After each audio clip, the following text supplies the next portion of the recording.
ఎవడు భక్తితో నాకు పత్రమైనను పుష్పమైనను ఫలమైనను ఉదకమైనను ఫలాపేక్షరహితముగా సమర్పించుచున్నాడు అట్టివానిని నేను ప్రీతితో స్వీకరించుచున్నాను.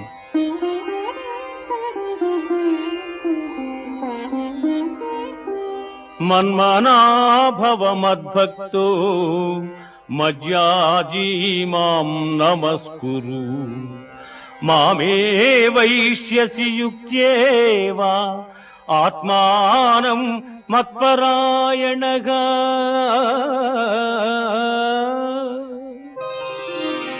పార్థ నాయందు మనస్సు లగ్నము చేసి ఎల్లకాలముల యందు భక్తి శ్రద్ధలతో స్థిరచిత్తుడవై పూజించితివేని నన్నే పొందగలవు.